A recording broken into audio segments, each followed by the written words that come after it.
जय श्री राधा कृष्ण। माघ मास अभी के सुख देने वाला, मन की इच्छा पूरी करने वाला और जन्मों के पाप नष्ट करने वाला भगवान श्री कृष्ण का प्रिय महीना है। इसी से भगवान श्री कृष्ण ने इसे अपना नाम माधव दिया। माघ मास समापन की ओर है और माघ पूर्णिमा आने वाली है। माघ मास की पूर्णिमा पर चंद्रमा मघा नक्षत्र में होता है तथा सिंह राशि में स्थित होता है, इसीलिए ये माघ मास कहलाता है। माघी पूर्णिमा के दिन व्रत और पूजा करने से जातक को भगवान विष्णु की कृपा सहज ही प्राप्त हो जाती है। उसके सौभाग्य में वृद्धि होती है, धन धान्य की प्राप्ति होती है और उसके जीवन की सभी बाधाएं भी नष्ट हो जाती है। हिंदू मान्यताओं के अनुसार माघ स्नान करने वाले मनुष्यों पर भगवान माधव प्रसन्न रहते हैं और उन्हें सुख, सौभाग्य, धन, संतान और मोक्ष प्रदान करते हैं। माघ पूर्णिमा के विषय में ब्रह्म वैवर्त पुराण, पद्म पुराण और निर्णय सिंधु में कहा गया है कि माघ पूर्णिमा के दिन खुद भगवान विष्णु गंगा जल में निवास करते हैं। इसलिए इस पावन दिन मान्यता है कि गंगा जल के स्पर्श मात्र से ही हमारे समस्त पापों का नाश हो जाता है। इसलिए अगर आपने अभी तक घर से बाहर नदी में स्नान नहीं किया तो अभी भी चांस है माघ पूर्णिमा पर किसी पवित्र नदी में स्नान करके माघ स्नान का उत्तम फल जरूर प्राप्त करना। अपनी पिछली वीडियो में आपको इस साल पूर्णिमा की तिथि और शुभ मुहूर्त समय के साथ पूजा विधि बताई थी। अब आज इस वीडियो में आपको माघ पूर्णिमा पे किए जाने वाले कुछ सरल कार्य बताती हूँ जो करने में बहुत आसान है पर उसका जो प्रभाव है बहुत कारगर है। इन्हें करने से मन की इच्छा पूरी होती है, जीवन में सुख समृद्धि आती है। वीडियो शुरू करने से पहले एक रिक्वेस्ट, जो चैनल पर नए हैं अभी जल्दी से चैनल सब्सक्राइब करके बेल आइकन को प्रेस कर दे ताकि आने वाले वीडियोस का नोटिफिकेशन आपको मिल जाए। और अगर आप डेली का पंचांग, आने वाले व्रत त्योहारों का रिमाइंडर और रोज का राशिफल अपने फोन पर पाना चाहते हो तो पूर्णिमा लिखकर 9821025751 पर व्हाट्सएप मैसेज करें। अब चर्चा शुरू करते हैं। जब कर्क राशि में चंद्रमा और मकर राशि में सूर्य प्रवेश करते हैं तब माघ पूर्णिमा का पवित्र योग बनता है। इस योग में स्नान करने से सूर्य और चंद्रमा युक्त दोषों से मुक्ति मिल जाती है। इसलिए सृष्टि के पालनहार भगवान विष्णु और माता लक्ष्मी की कृपा प्राप्त करने के लिए माघ पूर्णिमा का स्नान बहुत ही फलकारी बताया गया है। इस दिन सूर्योदय से पहले स्नान करने से उत्तम गति मिलती है। इस दिन स्नान दान करते समय ओम नमो भगवते वासुदेवाय नमः इस मंत्र का जाप जरूर करना। इस माघ पूर्णिमा की उत्पत्ति और महत्व के बारे में यह बताया गया है कि माघ माह में देवता भी पृथ्वी पर आते हैं और मनुष्य रूप धारण करके प्रयाग में, संगम में स्नान, दान और जाप करते हैं। इसलिए कहा जाता है कि इस दिन प्रयाग में गंगा स्नान करने से समस्त मनोकामनाएं पूरी होती है और मोक्ष की प्राप्ति होती है। माघ पूर्णिमा पर स्नान, दान, हवन, व्रत और जप किए जाते हैं। इस दिन भगवान विष्णु का पूजन, पितरों का श्राद्ध और गरीब व्यक्तियों को दान जरूर ही देना चाहिए। दान में आप कुछ भी दे सकते हो, कंबल, कपास, गुड़, घी, मोदक, छाता, फल और अन्न आदि का दान करके दक्षिणा दे, बहुत ही फलकारी होता है। इस दिन पितरों का श्राद्ध तर्पण भी जरूर करना चाहिए। इससे पितृ दोष से तुरंत मुक्ति मिल जाती है और सुख सौभाग्य की प्राप्ति होती है।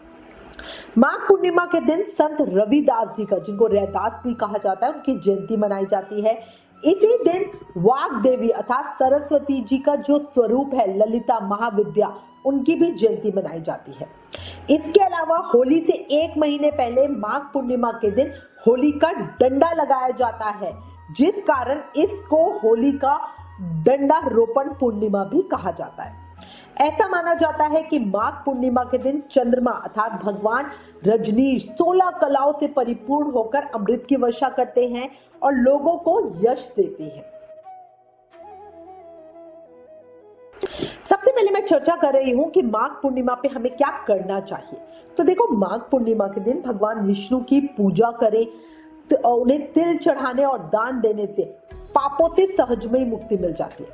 पर मैं आपको एक चीज सजेशन देना चाहूंगी। अभी मेरे किसी साधक ने मुझे बताया था, वो तिल ऐसे ही दान कर रहे हैं, कच्चे तिल, मतलब थैली में डाल के बस ऐसे ही दे रहे हैं। तो ऐसे ही कच्चे मत देना, बहुत ही कम लोग उसका उपयोग करते हैं। देखो, जैसे अगर समझो कोई सड़क पर है, ठीक है, आप उसे थैली में डालकर कच्चे तिल दे रहे हो तो वो उसका क्या ही करेगा, ठीक है ना, इधर उधर रखेगा, उसके बाद उसमें कीड़े पड़ जाएंगे, फेंक देगा। इससे अच्छा होगा आप तिल की गज्जक या तिल भून कर बूरा मिलाकर तिलकुट बनाकर फिर उसे दे दो, ताकि वो उसी समय उसे खा सके। खाने के बाद जो उसे तृप्ति मिलेगी, उससे जो दिल से दुआ निकलती है, वही दुआ तो हमारे काम आती है ना। आपने सुना होगा ना, पता नहीं कौन से मेरे अनजाने पुण्य सामने आ गए जो मैं इस परेशानी से बच गई, अक्सर लोगों को कहते सुना होगा, वो यही पुण्य होते हैं। माघ मास में तिल खाना बहुत अच्छा भी होता है, सेहत के लिए भी, और महापुण्यकारी भी होता है। अच्छा, इसके अलावा माघ पूर्णिमा में दान से विशेष फल की प्राप्ति होती है, इसलिए इस दिन अपनी सामर्थ्य के हिसाब से कुछ ना कुछ दान जरूर करना। पर याद रखना, दान का फल तभी मिलता है जब वो किसी को आंतरिक सुख दे। मतलब समझो किसी के पास बहुत गेहूं रखा है और आप भी उसे गेहूं दे, तो वो उसका क्या ही करेगा, वो उसके लिए इतना यूजफुल नहीं होगा। पर अगर आप उस गेहूं को पिसाने के लिए चक्की दे दे, या रोटी बना के उसे दे दे, या घी दे दो जिसे वो रोटी पे लगा के खा सके, तो उसको आंतरिक सुख मिलेगा। और याद रखना, जब किसी की आत्मा तृप्त होती है तभी दिल से दुआ निकलती है जो हमारी बड़ी से बड़ी परेशानी या दुख को दूर करने की क्षमता रखती है, हमारे भाग्य को पलटने की क्षमता रखती है। माघ पूर्णिमा में गीता और रामायण का पाठ करना बहुत फलकारी होता है। कहते हैं कि ऐसा करने से देवी देवता प्रसन्न होते हैं, धन धान्य की कमी नहीं रहती। कहते हैं कि माघ पूर्णिमा में अन्न, वस्त्र या धन के दान से घर में सुख शांति बनी रहती है। इस दिन जरूरतमंदों को गर्म कपड़े, कंबल, ऊनी कपड़े और भोजन सामग्री आदि दान करनी चाहिए। माघ पूर्णिमा पर दान का 32 गुना ज्यादा फल हमें मिलता है, इसलिए इसे 32वीं पूर्णिमा भी कहा जाता है। इस दिन भगवान का कीर्तन करने से सभी तरह के सुखों की प्राप्ति होती है। इसके साथ सभी पापों का अंत होता है और मरने के बाद मोक्ष की प्राप्ति होती है।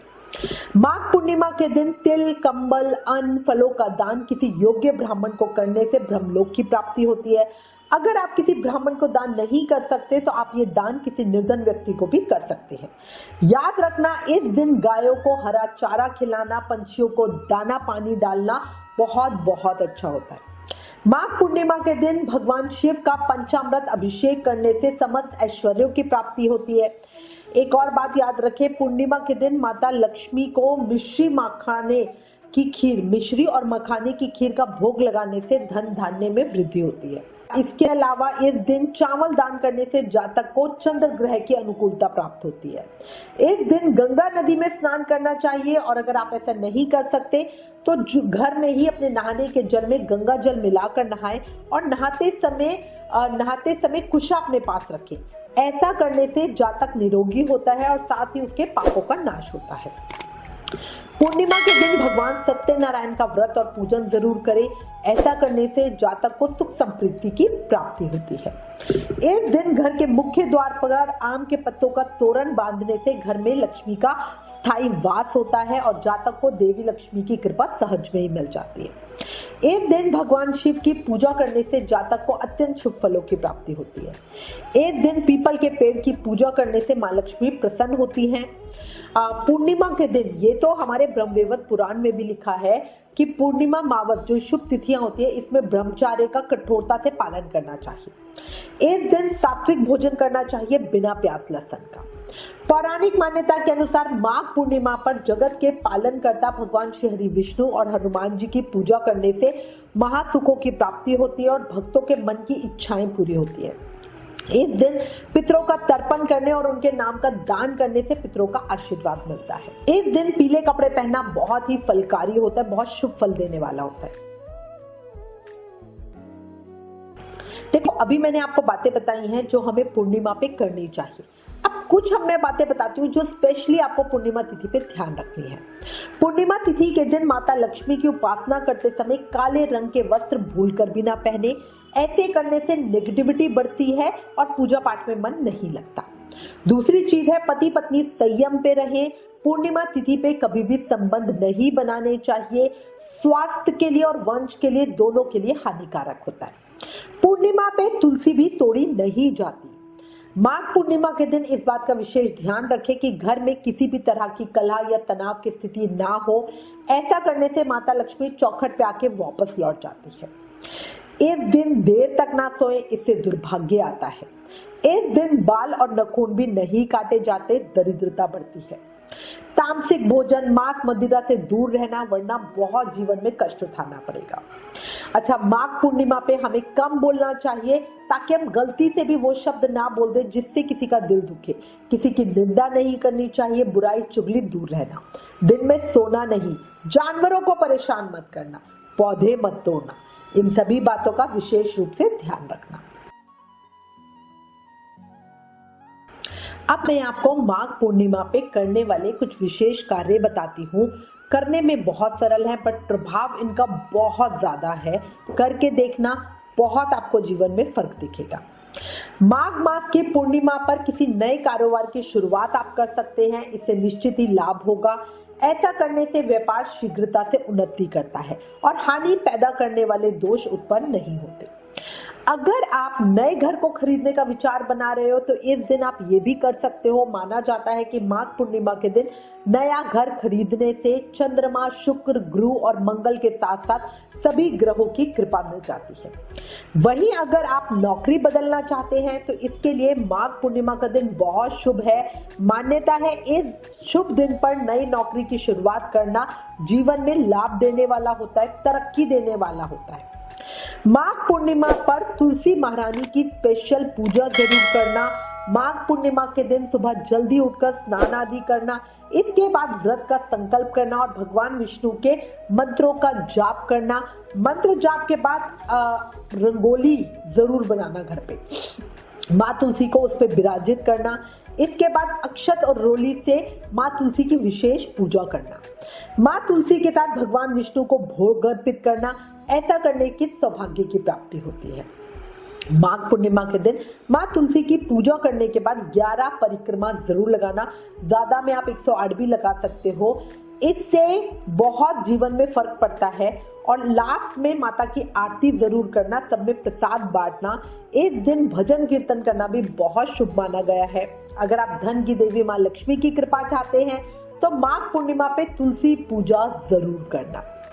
अच्छा, तुलसी पूजा के अलावा माघ पूर्णिमा वाले दिन जो साधक है वो पूजा करने के बाद 11 पीली रंग की कोड़ियों को पीले या लाल वस्त्र में लपेटकर उसे रखना चाहिए और कुछ देर वही माता के पास, माँ लक्ष्मी के पास रख दे और फिर अपने घर की तिजोरी में से रख दे। इस उपाय से घर में धन की अपार वृद्धि होती है। माँ लक्ष्मी धन की देवी है, ऐसे में साधक को इस दिन सुबह ब्रह्म मुहूर्त में उठ के स्नान करना चाहिए और इसके बाद माँ लक्ष्मी को गंगा जल से स्नान कराना चाहिए और माँ लक्ष्मी को कमल का फूल और नारियल अर्पित करना चाहिए। साथ ही महालक्ष्मी स्तोत्र का पाठ करें। ऐसा करने से भी आर्थिक तंगी दूर होती है। हिंदू धर्म में पीपल के पेड़ का बहुत महत्व है। इसमें त्रिदेव का वास कहा गया है। ऐसे में माघ पूर्णिमा पे जातक को जल में दूध मिलाकर पीपल पर अर्पित करना चाहिए और सुबह शाम दोनों समय घी का दीप प्रज्वलित करना चाहिए। इससे भगवान विष्णु की कृपा सहज में ही मिल जाती है। इसी के साथ मैं उम्मीद करती हूँ इस वीडियो में दी गई जानकारी आपको पसंद आई होगी। इससे संबंधित अगर आपके पास कोई भी कमेंट या सजेशन है तो प्लीज हमें लिखें। ज्ञान बांटने से बढ़ता है, इसलिए इस वीडियो को ज्यादा से ज्यादा शेयर करें। आप हमें फेसबुक और इंस्टाग्राम पे भी जरूर फॉलो करें। Please like, share and subscribe. Thank you. जय श्री राधा कृष्ण।